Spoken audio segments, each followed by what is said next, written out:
Another successful practice session in the books here at Indianapolis Motor Speedway. Day 3, our first day with no weather delays. It was hot and humid, don't get me wrong, and the track was certainly hot, but it was great to have 6 full hours of practice going on for these IndyCar drivers as we inch closer and closer to the 109th running of the Indianapolis 500. Your Fast 6 on the day, Josef Newgarden topping the charts. Are we even surprised at this point? He's been having great practice sessions all throughout. Scott Dixon as well, hot on his heels, P2. And how about this? Connor Daly, the third fastest time of the day on Thursday.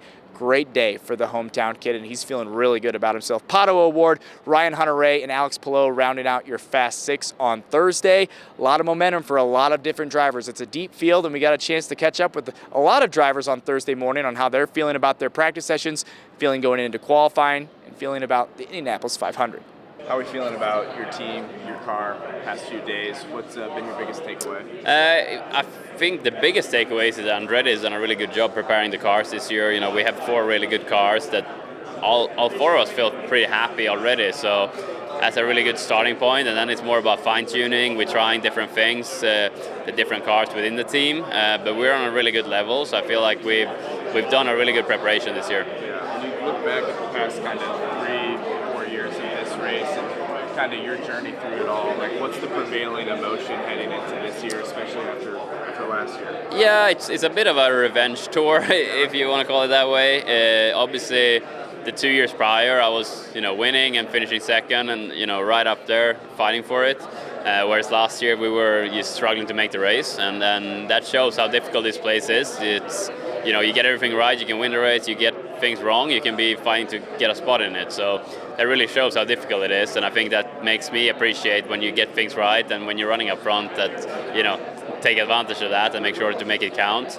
I feel like this year we've come in strong, and I feel strong. I worked really hard to prepare for this year and use the experience of last year to be stronger this year. Yeah, I just was going to say, does that increase your appreciation? It sounds like it did, but what are the emotions every year that you come here? Does it increase just your level of appreciation to partake, or what's that kind of like? Yeah, I would say so. I think also being a past winner here, you sort of know how much this race means and how much it can change your life, really, your career, winning it. So my hunger to win is stronger than ever, and I've worked really hard to prepare myself for this year's Indy 500. It's what all winter is what you think about. It's about the Indy 500. We have a championship, of course, it's important, but the 500 is what means the most, and I'm excited to be back here and sort of get through all the practice and qualifying weekend. It's going to be a lot of fun. But yeah, the big thing is race day, and I want to make sure I have a car that can win on next Sunday.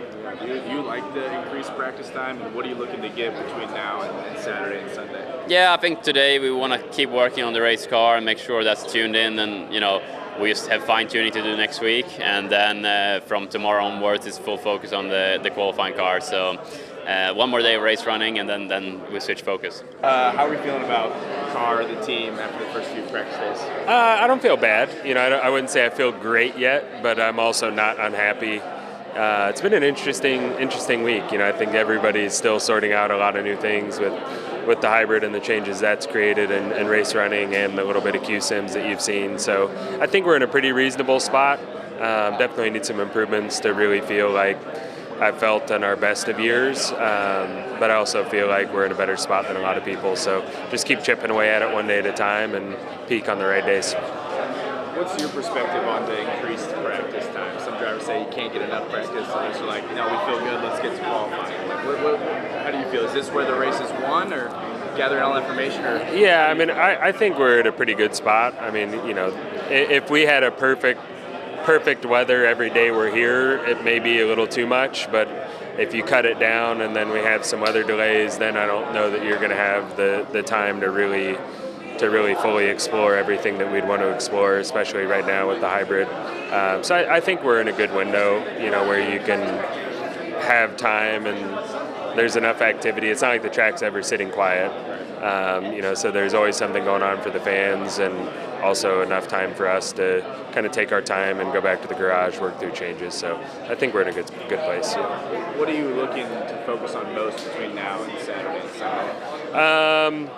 I think really today is going to be a race running day for us. Then obviously Friday we'll shift to full qualifying with the high boost. So today's really our last day to work on race running stuff until Monday after qualifying. So that'll be the focus for us. I do think you'll see some folks doing qual stuff today. We did a little bit yesterday just because the weather seemed more aligned with the weekend.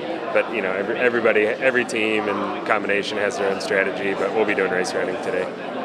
Does it get old coming here? Does it ever just become business as usual, or does it always provide the same emotions? Yeah, no, it's never business as usual. It's always a privilege and special to be here. I definitely wake up with a little pep in my step every day, knowing that I get to come drive a race car here. So blessed to still be doing it. How are you feeling about the last few days? What have you learned? I know drivers are gathering as much information as you can, but how are you feeling about your car, your team right now? We feel really good at this time. Our quality speed seems really good. Our race speed feels really good. There's not a lot of bad things happening in the Indy camp at this time, but all of that can change. We're adjusting as the weather does and as the track does, and just staying on top of it as best as we can. But we've come here with a really, really good package, and we're excited for the weeks to come. Yeah, every driver we've talked to said you can't get enough practice time on a track like this. Do you feel that way? And No. You do not feel that way. Too much, maybe. I would be fine with there being no more practice and we just roll into the 500 at this time. But that stems from having a lot of confidence in our car, right? And in the previous years, I definitely couldn't have said that. Even though there's so much practice, it almost feels like there's not enough. But this year is a little bit different for us. I think we're extremely happy with our race cars. We're extremely happy with our quality pace, and I'm just ready to get into it. Because right now, the more track time that everybody else has, the more that they'll be able to catch up, I think. So see how it goes. Yeah, you just said so the more track time for other people, they can catch up. For you, is it the more you get out there, if you feel good right now, is it like overthinking in a way of like, do we need to change and do this and that? Or like, what are you looking to get from now till Saturday, Sunday?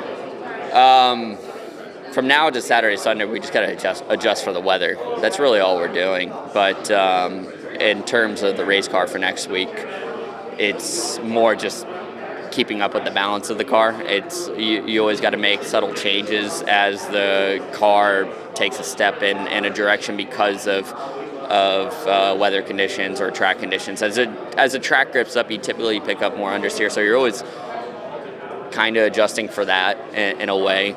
And that's why I'm fine with it stopping now. We can just roll into the race, so there's not much more practice time. We don't have to keep adjusting. Right. How special is this place? I mean, does it get old coming here and being able to focus solely on the Indianapolis 500? All the it does not get old. Yeah. This place. What's your emotions associated with that? Yeah, I mean, this place is unlike anywhere else. Nothing about this gets old. It is nonstop. It is some of the most grueling times that we have, but it's also some of the most fun that we ever have in a race car. And this is what psychs me up in the middle of the winter months, is to come back here and know that the weather's going to be good and we can rip around in an Indy car. So it's great. You can't ask for it much better than this. What's it going to take for your team to win the Indianapolis 500? It's a good question. It's gonna take perfection, as it does for anybody that wins this race. It's having a fast race car. It's doing the right things. It's doing the right strategy. It's having good pit stops. It's making sure your car is perfect. It's getting through these 2 weeks unscathed, which is not an easy thing to do. So it takes a lot. It takes an army, and it's not only just me out there. It's a whole group of people. So everyone's got to be perfect, and that's how you win this race. And after the last couple days, seeing your name near the top of the board there, how are you feeling about yourself and the team? Confident.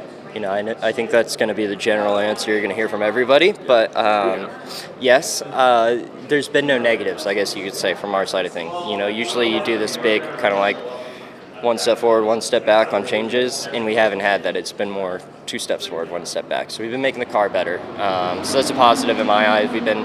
I've been really feeling really confident in race running. I've been able to mix it up quite well. So it shows good, but this place is difficult. It could turn upside down in a second, and the car could go bad, and you might not know why. So always have to stay on our toes. Yeah. How important is it to, mean, honestly, be perfect to win this race? I mean, you guys all know this, but what's Yeah. that like? I don't know yet. I haven't done it. But it's one of those races that's very difficult because you have to get everything right, and it's such a long race compared to everything else on the calendar. There's so many things that can go wrong, and it punishes you in such a big way here. So, it's a tough one. It's definitely a challenge and a test to see how long you can stay focused for 500 miles, to be on it in every single aspect. It's a difficult task. Yeah. How excited are you for qualifying and to finally get going? I love it. Yeah, this is one of my favorite weekends. We're going to have, I think what I looked at recently is 30 mile per hour gusts, or up to 30 mile per hour gusts. That's going to be a huge pain in the butt in the car. How the wings are and everything, the wind affects the car so much. So if you have any sort of side wind or tailwind or headwind, it affects the balance so much. So it's going to be really difficult. It's going to be really interesting to watch. I would say more so than normal, just because you're going to have guys that if they have any sort of tiny misbalance, it's going to be huge because of the wind. But this is something that I feel very confident in. We've had really good, if we haven't had the fastest car when we're trimming out, we've been really good on balance and qualifying in the past. So when you have wind like that, that's what you want. And so that's, I'm looking forward to it. Yourself, your team, and everything to this point.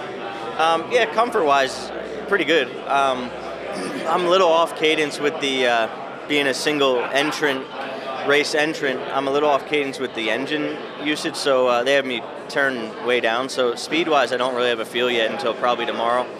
But I was happy to be in the top 10 a couple days ago with being turned way down. So as long as we can be knocking on the door of that, I think we can be a player, hopefully. Yeah, what are you looking to get tomorrow, Friday, ahead of Saturday and Sunday? What's the biggest thing you're focusing on? Just a comfortable 4 laps. The wind's starting to pick up tomorrow and especially Saturday.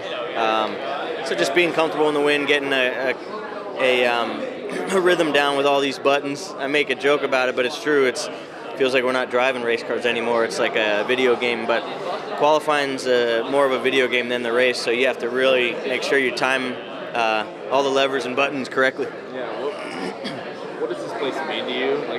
Does it get old coming here and everything associated with this event, making it what it is? What's that mean to you? Yeah, if it got old, I wouldn't be here. No, it's really energizing just driving through the tunnel. This place means a lot to me.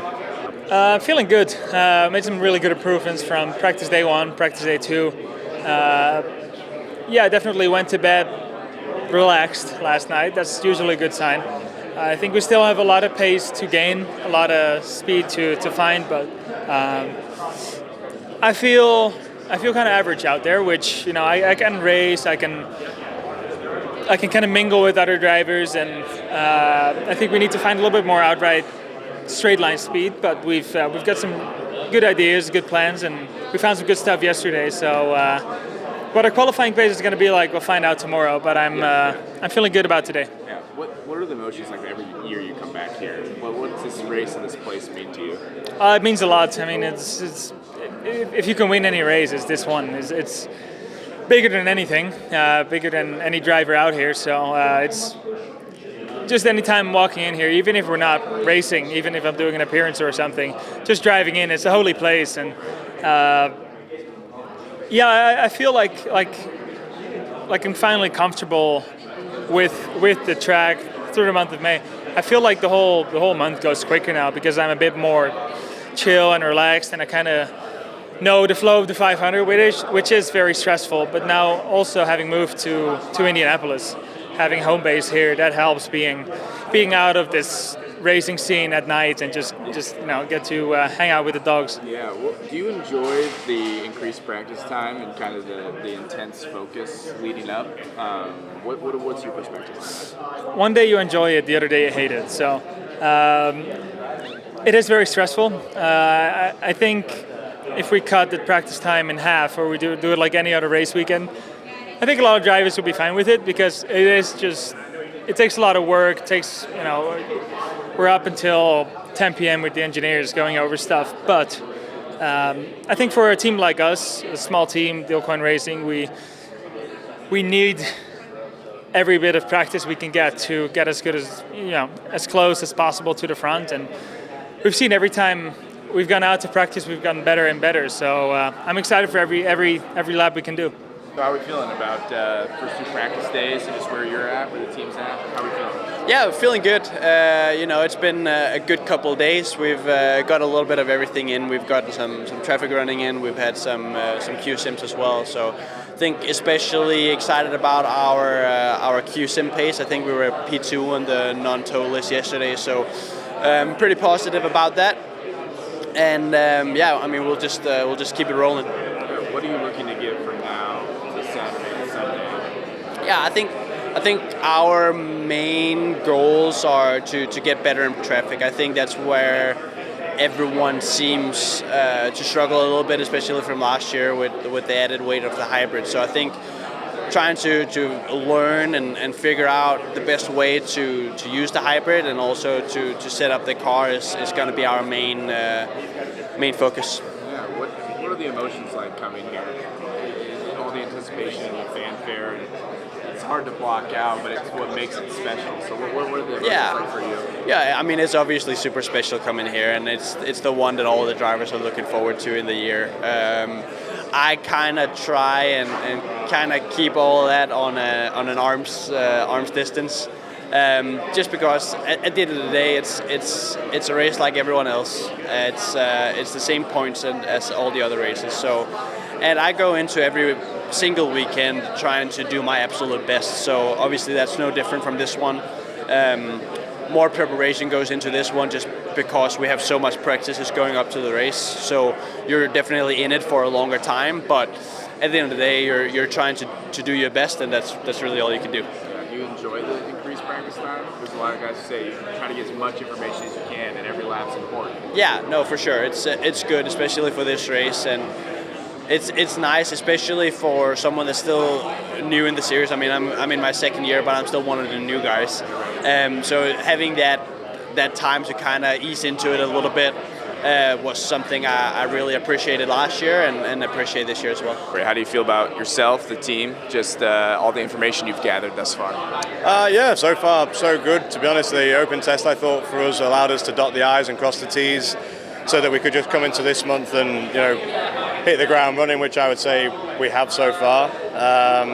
Car feels decent. I have no idea yet on how our single car pace will be because we've just been doing race running right now. So I think we may do a few smaller qualifying sims this morning, just see exactly how the car behaves, and then straight back to race running. And then tomorrow we'll wind up the wick for Fast Friday, which is obviously a fun day for everybody. So yeah, I would say so far so good. I don't get too down, I don't get too happy. I keep a pretty consistent emotional check on myself. So good deal. Can you talk me through how your move to the booth came to be and how that all happened?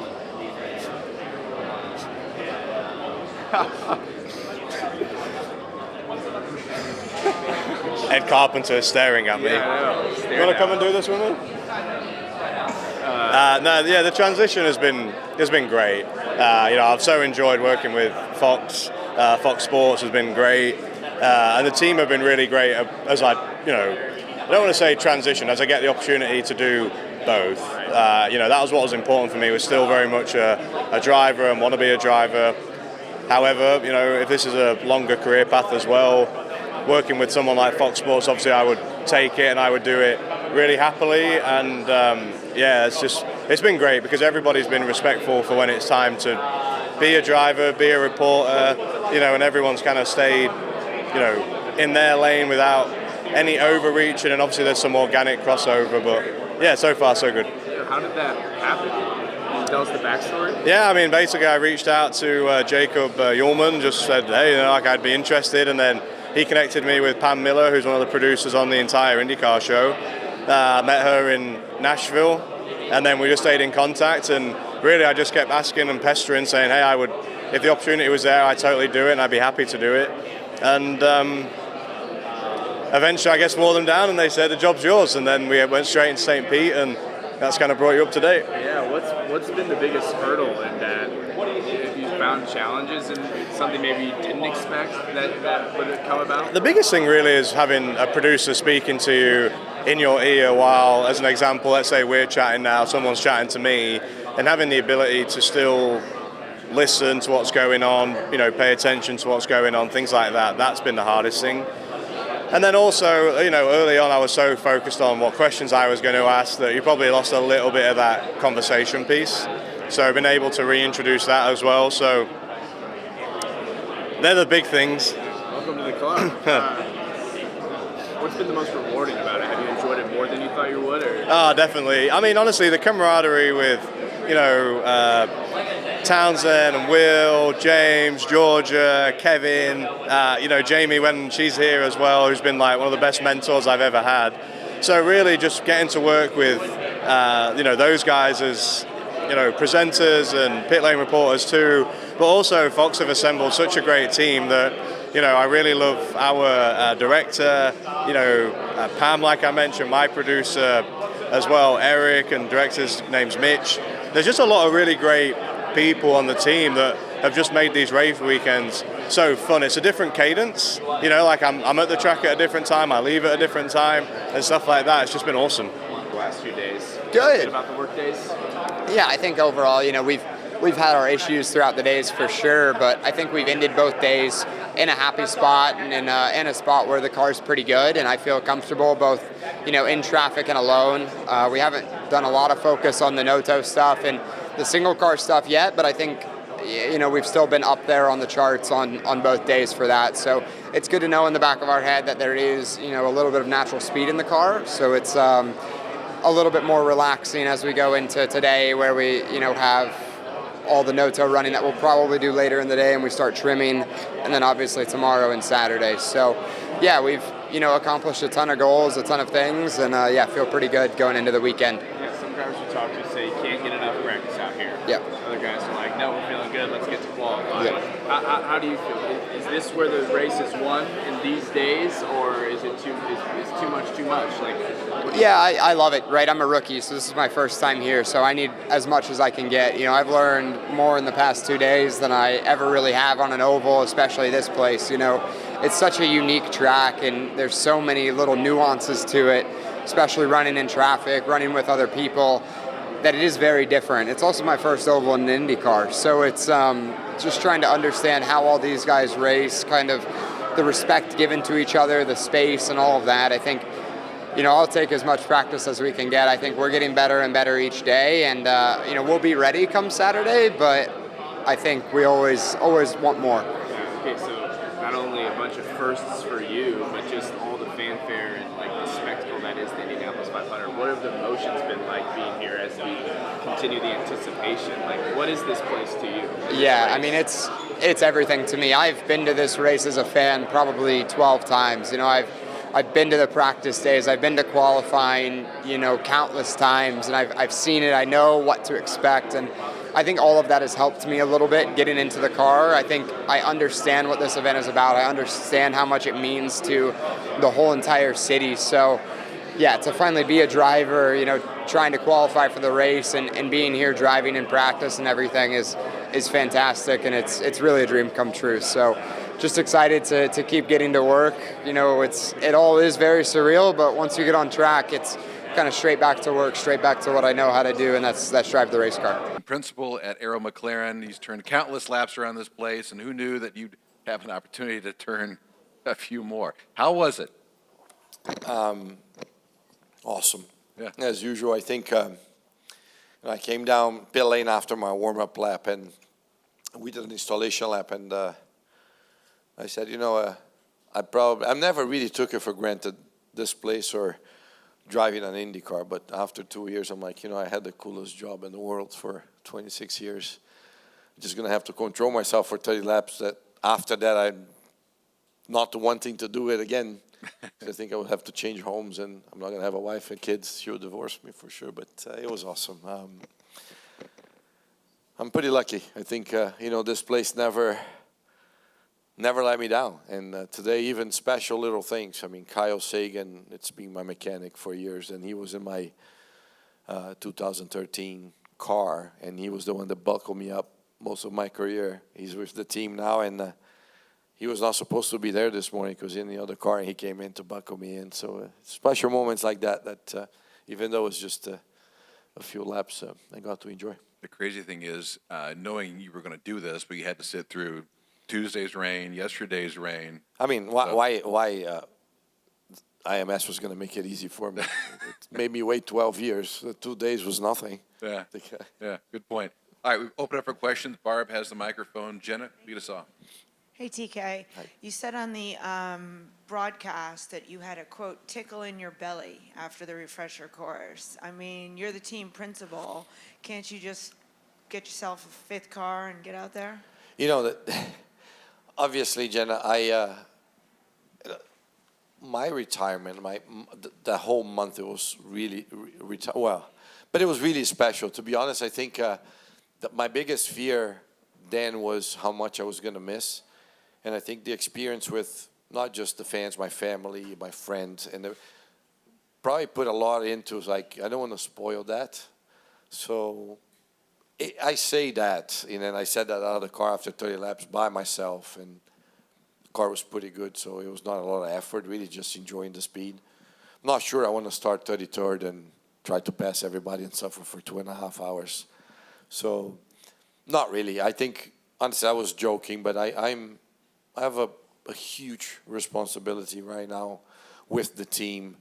I'm really enjoying what I'm doing. I think I did go out on my own terms, and I'm very intense, as you know. So I'm fully focused on making this team one of the best teams in IndyCar for the standards that everybody thinks about us and myself. So it was cool, but I'm okay. I'm really I was joking.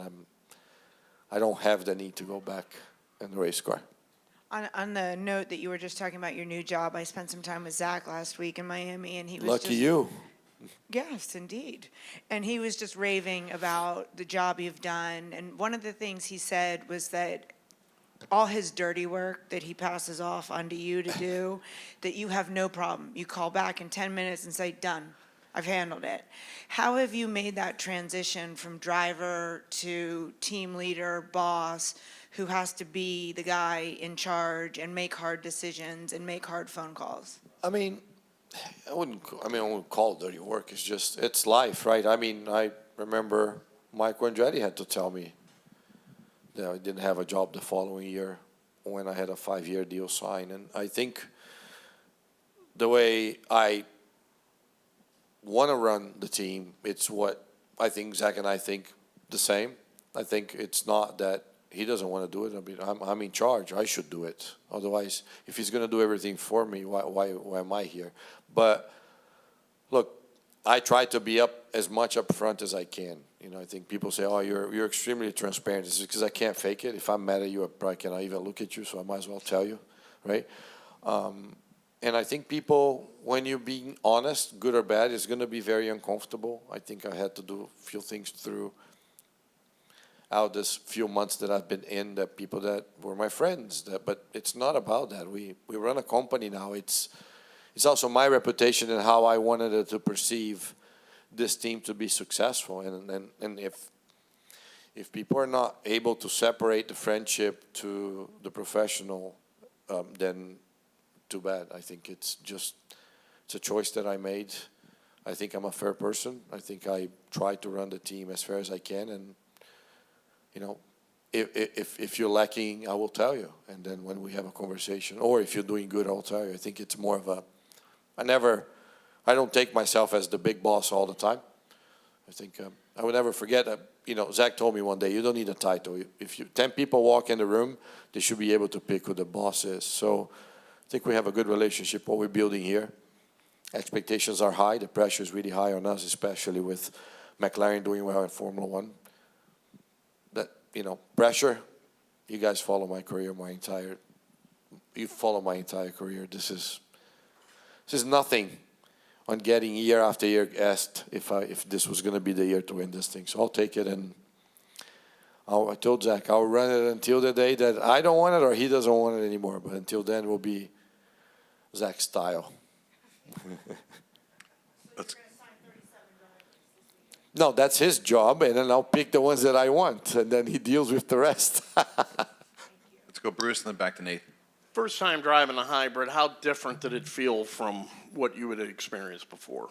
I truly didn't think it was any different.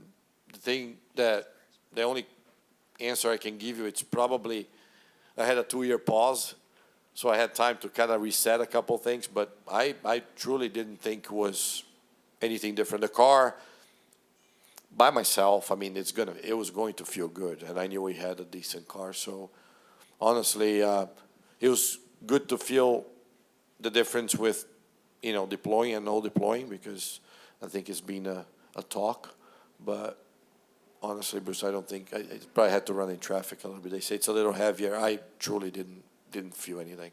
Will you be running any in traffic? No, that's it for me.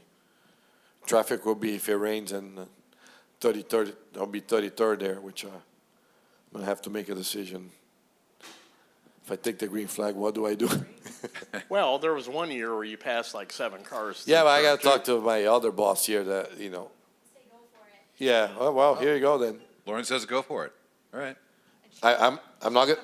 She is the boss, and then as far as Aaron McLaren, who am I going to yell at? It's to myself. To yourself.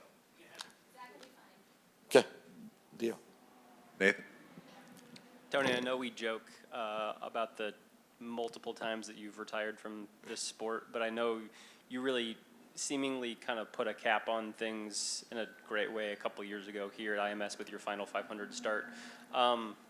Do you, I know you did this for the team, and if it's necessary, we'll happily hop in for Kyle on race day. But do you almost wish that moment that you had in 2023 were your last competitive laps here, or are you happy that you got another opportunity to get back out there today?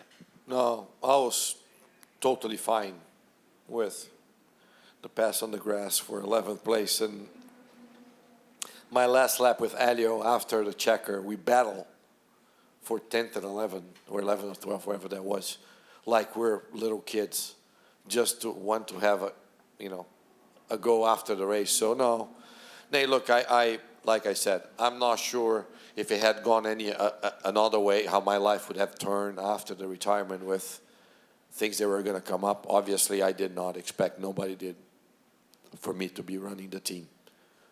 I'm so focused and committed to that with no disrespect to my previous career, I think I did it. I won everything I wanted it to win, not as much as selfishly I wanted to, but I'm fully committed to the team. I have no desire to go back and focus on, the driver, Tony Kanaan. It was not in a very good mood all the time, and always worry about his results, and asking him from myself quite a bit in a different way. So I'm good. I have no desire to be back in the car, and I don't think I will, and that doesn't mean in any diminished way. I have a bigger commitment. I know everyone's hoping that we get a completely dry and sunny race day, but if things come to where Kyle has to leave early and you do find yourself in the car starting 33rd, as best as you understand now, how will that affect not having you on the timing stand? How will this team make adjustments to fill the role if you were no longer there to be team principal for those 3 We're hours? pretty well prepared for this race, because remember, I am on Kyle's car in the race, so the team itself, the other 3 cars are not getting jeopardized because I'm not there.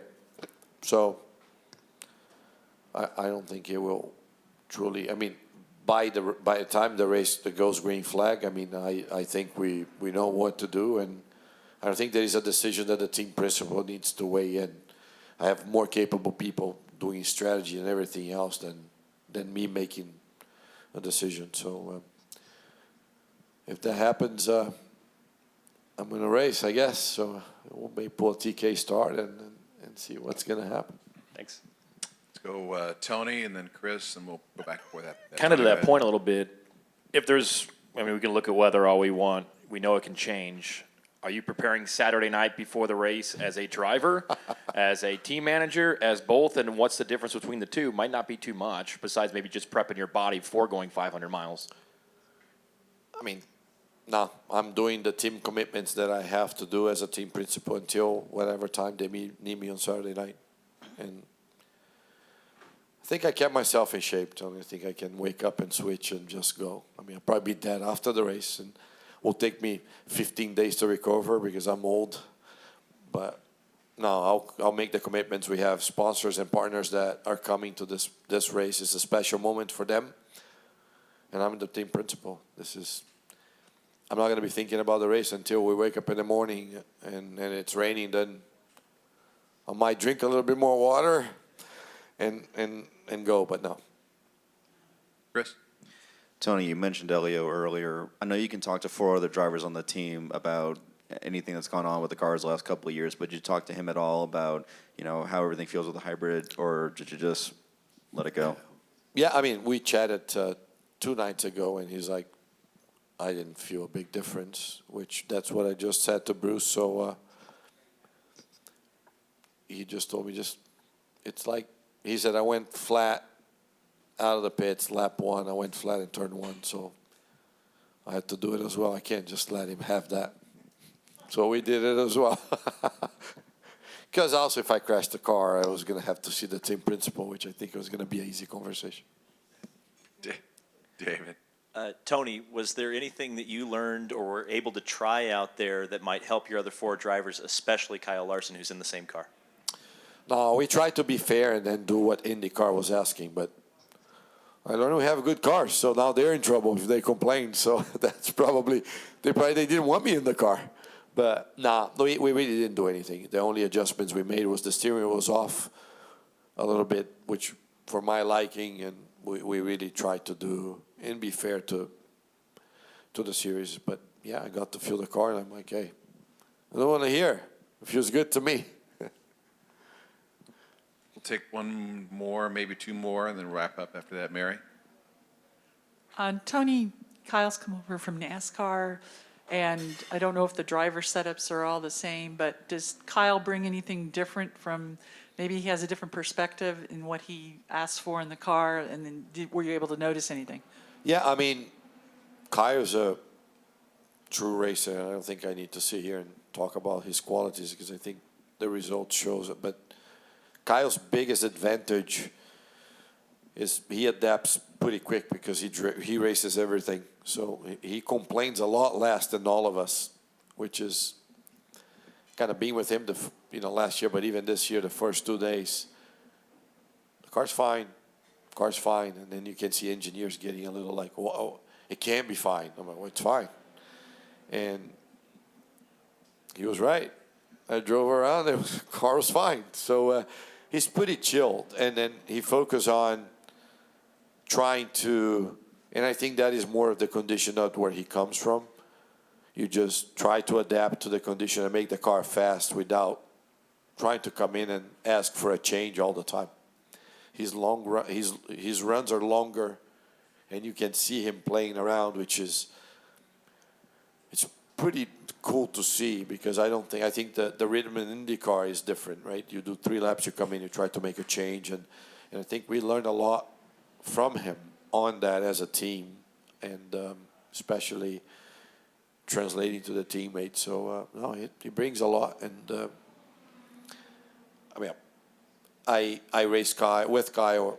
We won the 24 Hours of Daytona in 2015, and he already amazed me there when he was pretty young and no road course background, and came in with me and Dixon there and ran the same lap times in the race. I'm like, thank God he's in NASCAR, not in IndyCar. But I truly admire him as a racer. It's to me, it's one of the biggest talents we've ever seen around the world, and it's pretty cool to live the experience with him. Last question from Josh. Go ahead. What? Oh, 2 more questions. Sorry. Okay. Well, don't be rude. I don't know. Wait, you got stuff going on today or no? They're right. Here all day? Okay. I got to rest. You're the tired. boss. You're tired. Get your rocking chair. Josh, go ahead. Tony, how you doing? Hey. Joshua Huron at the Indy Star. You had 2 years off, and I'm sure one could learn a lot in retirement. What are some things that you've learned over the past 2 years that you think may help in your approach to this race as a leader and potential participant? Well, as a leader, I learned that I can make slower decisions when it talks to team personnel and changes in the team. Because race car drivers, we make them, on the spot. But also it's funny because I see a lot of my actions in the past through my drivers. And sometimes I'm like, wow, was I like that? Which, good or bad, right? So I think it's part of, I don't think I can distinguish something that I really learned. That I think they're pretty similar. We're a performance team. A driver is always on the spot. But maybe I would say if I had to pick one thing is how important it is to being the leader, not just as a team principal, but as a race car driver. The driver is the leader of that team. How you communicate to your people, depending on what situation it is, you can change the entire dynamic. So speaking of myself, I think I'm pretty vocal and not, I should take a breath before I should have taken a breath a few times in my career before I said something that would affect good or bad. And I think that's something that I've grown a lot the past 2 years and learn how to do it. But I had to remove myself from the position to see how would that affect the entire group. And sometimes, you stick a helmet on a driver, you put us out there at 240 miles an hour banging wheels, and you want us to take a breath and answer a question really calmly. I think it's, it's hard. So, go ahead. Tony, 2 questions. First, 20 years since Dan Weldon's first win here. Obviously a very good friend of yours. With Sebastian and Oliver now working their way up in racing, how much does it mean to you watching their development in the sport?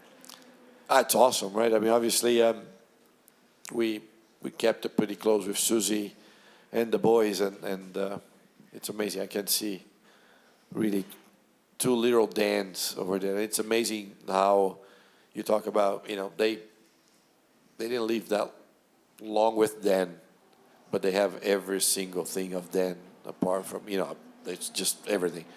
And debatable, I think they're all faster than Dan, but joking. But it's pretty cool to see, and anything we can do to praise them and get them in. I think the kids are pretty fast. How proud do you think Dan would be seeing his sons as far as they've gone in the racing sport? Really proud. I think Dan was a family man, and I would love to see him as a dad freaking out when his kids are at the racetrack just to make fun of him. But I think hopefully wherever he is, he's proud of all of us. We kept the promise that we're always going to be behind his family, and this is something that we all have among ourselves, between myself, Dario, and hopefully one day we'll get to talk and see how really proud he is, but hopefully he is. Sebastian and Oliver might be looking for a job in a couple of years. That's Zach's job. Before you take off, dust off your Portuguese for our friends from Brazil, just to talk about your day a little bit. Sure. Bom, foi ótimo dia, muitas memórias. Eu acho que revivi umas situações super especiais. O carro tá bom. Agora é bom que eu vou colocar pressão nos meus pilotos para eles ganharem a corrida agora. Mas foi dia super especial para mim. Super contente, mas voltar à realidade agora e voltar a trabalhar. Fast Friday is now upon us as we inch closer and closer to qualifying. That is always a dramatic, very, very fun weekend here at the Indianapolis Motor Speedway, and we'll see what drivers separate themselves from the pack. It's going to be all sorts of fun. Catch our coverage on air and, of course, right here on WTHR Plus for the month of May. Here at Indianapolis Motor Speedway, I'm Dominic Miranda, 13 Sports.